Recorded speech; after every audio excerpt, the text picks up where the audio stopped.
Le nœud qu'on va voir là, ça va être l'enveloppé croisé façon double hamac. D'accord? Donc ce que je vais faire, c'est que je vais venir positionner l'écharpe sur mon torse. D'accord? Je vais venir croiser dans le dos. Donc j'attrape bien mon pan. Je vais le faire monter sur mon épaule. Ok? Ensuite, je fais de même de l'autre côté. Hop. Donc si je fais ça et que je laisse glisser tout le long de l'écharpe, c'est vraiment pour pas qu'elle se retourne. D'accord? Donc quand je suis comme ça, je vais venir faire une bretelle pour avoir le pan sur mon épaule. Hop. Voilà. Là, je vais venir baisser la poche ventrale au niveau de mon pli du coude à peu près. Ok. Je vais venir chercher mon bébé que je positionne assez haut sur mon épaule. Je viens chercher les pieds par-dessous le pan ventral. Je guide mon bébé, je le fais glisser, d'accord? Je mets bien mon écharpe au creux de ses genoux, les bras près du visage et je laisse retomber ses fesses, ok? Je n'essaye pas de le plaquer parce que du coup, il ne pourra pas s'asseoir. Je viens vraiment renforcer l'assise au niveau des genoux, pas des cuisses parce que sinon il risque de se tendre. Je le laisse s'asseoir, ok? Ensuite, je vais pouvoir remonter le tissu, d'accord? Donc là, je vais le chercher assez haut pour pouvoir être sûre que je remonte le bon côté, ok? Voilà. Donc là, je suis comme là, comme ça, hop. Je serre un petit peu s'il y a besoin, hop. Donc là, c'est une écharpe extensible, donc le serrage va être différent de l'écharpe tissée. Hop, je serre un petit peu tout et je vais venir bloquer, hop, entre mes genoux, d'accord? Ensuite, je prends mon pan ici.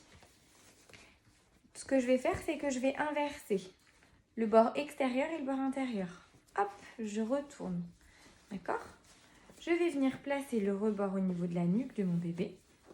Et le surplus de tissu, je vais le positionner au creux de ses genoux. Okay. Je vais venir passer ma main en dessous et je vais passer toute mon écharpe. D'accord? Voilà. Donc là, hop, je vais bien tirer. Je fais le tour. D'accord? Donc là, je vais le bloquer entre mes jambes derrière.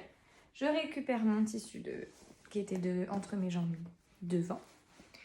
Hop. Et je vais faire la même chose. Hop. Je tourne. Voilà. Donc tout ce qui est en trop, hop, au creux des genoux. Tac. Je tourne. Donc là, je récupère celui qui était derrière. Je passe devant. Et donc, soit je fais mon nœud sur le côté, comme ceci. Soit je peux très bien faire un twist sous ses fesses. Ok? Et attacher derrière. Donc ça, c'est vraiment comme vous préférez. Je peux aussi très bien attacher tout de suite derrière. Parce que j'ai mes 3 poches. Moi, je préfère le repasser devant et faire un nœud sur le côté. Ça apporte un renfort au niveau des genoux. Voilà. Et j'hésite pas, bien évidemment, à réaccompagner mon bébé pour le repositionner. Remonter un peu les genoux. Voilà. Pour enlever, je vais faire l'inverse. C'est-à-dire que je vais défaire mon nœud. Hop. Et je vais laisser enlever les couches. Hop. Hop.